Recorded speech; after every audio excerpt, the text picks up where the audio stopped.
ಮಂಡ್ಯದ ಹೊಳಲು ಗ್ರಾಮದಲ್ಲಿ ಮೈಕ್ರೋ ಫೈನಾನ್ಸ್ಗಳ ಕಿರುಕುಳ ಗ್ರಾಮಕ್ಕೆ ಮಹಿಳಾ ಆಯೋಗದ ಅಧ್ಯಕ್ಷೆ ನಾಗಲಕ್ಷ್ಮಿ ಚೌಧರಿ ಭೇಟಿಯನ್ನು ಕೊಟ್ಟಿದ್ದಾರೆ. ಫೈನಾನ್ಸ್ ಕಿರುಕುಳದ ವಿರುದ್ಧ ಹೋರಾಟವನ್ನು ನಡೆಸ್ತಾ ಇದ್ದ ಮಹಿಳೆಯರು ಗ್ರಾಮ ಪಂಚಾಯಿತಿ ಕಚೇರಿ ಎದುರು ನೇಣು ಕುಣಿಕೆಯೊಂದಿಗೆ ಮಹಿಳೆಯರು ಧರಣಿ ಕೂತ್ಬಿಟ್ಟಿದ್ರು. ಪಡೆದ ಸಾಲ ಮರುಪಾವತಿಗೆ ನಿರಂತರ ಕಿರುಕುಳ ನೀಡ್ತಾ ಇದ್ದಾರೆ ಸಿಬ್ಬಂದಿ. ಹಾಗಾಗಿ ಆ ಸಿಬ್ಬಂದಿಗಳ ಕಿರುಕುಳಕ್ಕೆ ಬೇಸತ್ತು ಆತ್ಮಹತ್ಯೆಯನ್ನ ಮಾಡಿಕೊಂಡಿದ್ದ ಓರ್ವ ವೃದ್ಧೆ ನಿವಾಸಕ್ಕೂ ಭೇಟಿ ನೀಡಿ ಕುಟುಂಬಸ್ಥರಿಗೆ ಸಾಂತ್ವನವನ್ನ ಹೇಳುವಂತ ಕೆಲಸವನ್ನ ಮಾಡಲಾಗಿದೆ. ಗ್ರಾಮ ಪಂಚಾಯಿತಿ ಎದುರು ಪ್ರತಿಭಟನೆ ಮಾಡ್ತಾ ಇದ್ರು. ನಮಗೆ ನಿರಂತರವಾದಂತ ಕಿರುಕುಳ ಆಗ್ತಾ ಇದೆ, ಸಿಬ್ಬಂದಿಗಳು ಕಿರುಕುಳ ಕೊಡ್ತಾ ಇದ್ದಾರೆ. ಯಾಕಂದ್ರೆ ಇತ್ತೀಚೆಗಷ್ಟೇ ಓರ್ವ ವೃದ್ಧೆ ಆತ್ಮಹತ್ಯೆ ಮಾಡ್ಕೊಂಡಿದ್ರು. ಈ ಕಿರುಕುಳಕ್ಕೆ ಬೇಸತ್ತು ಅದನ್ನ ವಿರೋಧಿಸಿ ನಮ್ಗಳಿಗೂ ಕೂಡ ಇದೇ ತರ ಸಮಸ್ಯೆ ಆಗ್ತಾ ಇದೆ. ಹೀಗೆ ಕಿರುಕುಳ ಕೊಟ್ರೆ ವಾಪಸ್ ಕೊಡಿ ಅಂತ ಸಮಯಾವಕಾಶಗಳೆಲ್ಲ ಬೇಕಿರುತ್ತೆ ಅಲ್ವಾ? ಸೊ ಆ ಕಾರಣಕ್ಕಾಗಿ ಪ್ರತಿಭಟನೆಯನ್ನ ಮಾಡ್ತಾ ಇದ್ರು. ಅಲ್ಲಿಗೆ ಮಹಿಳಾ ಆಯೋಗದ ಅಧ್ಯಕ್ಷೆ ನಾಗಲಕ್ಷ್ಮಿ ಚೌಧರಿ ಭೇಟಿಯನ್ನ ಕೊಟ್ಟಿದ್ದಾರೆ.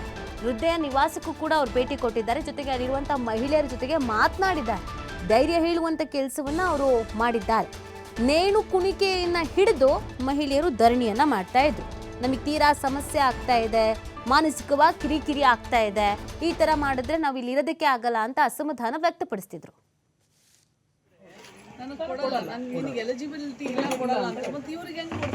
ಈ ತರದೇ ಅವಳಿ ಜಾಸ್ತಿ ಆಗುತ್ತೆ ನನಗೆ. ಇದಕ್ಕೆ ನಾವು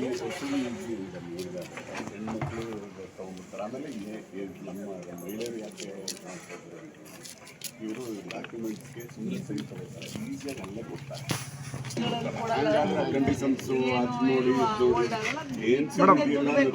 ಆಮೇಲೆ ಬರೋ ಏಜೆಂಟ್ಗಳೇನೆ ಫೇಕ್ ಮಾಡ್ತಾರೆ ಮೇಡಮ್. ಅವ್ರಿಗೆ ಟಾರ್ಗೆಟ್ ಕೊಟ್ಟಿರ್ತಾರೆ ಸಂಘದವರು.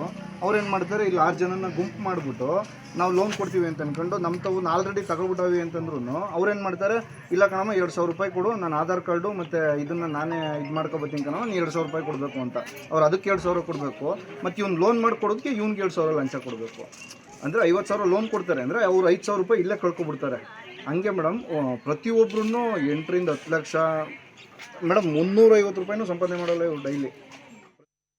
ಮಹಿಳೆಯರನ್ನ ಸಬಲೀಕರಣ ಮಾಡಬೇಕು, ರಾಜ್ಯ ಮುಂದೆ ತಗೊಂಡು ಹೋಗಬೇಕು ಅಂತ ಪ್ರತಿ ಹಂತದಲ್ಲಿ ಅವರಿಗೆ ಇವಾಗ ನಮ್ಮದು 2,000 ಕೊಡೋದು, ಗೃಹಲಕ್ಷ್ಮಿ ಇರ್ಬೋದು, ಶಕ್ತಿ ಯೋಜನೆ ಇರ್ಬೋದು, ಮತ್ತು ನಮ್ಮ ಮನೆಗಳಿಗೆ ಕರೆಂಟ್ ಬೆಳಕು ಫ್ರೀ ಕೊಡೋದಿರೋದು, ಅನ್ನಭಾಗ್ಯ, ಪ್ರತಿಯೊಂದು ನಮ್ಮ ಹಳ್ಳಿಗಾಡಿನ ಮಹಿಳೆಯರು ಚೆನ್ನಾಗಿರಬೇಕು ಅಂತ ಸರ್ಕಾರ ಮಾಡ್ತಾ ಇದೆ.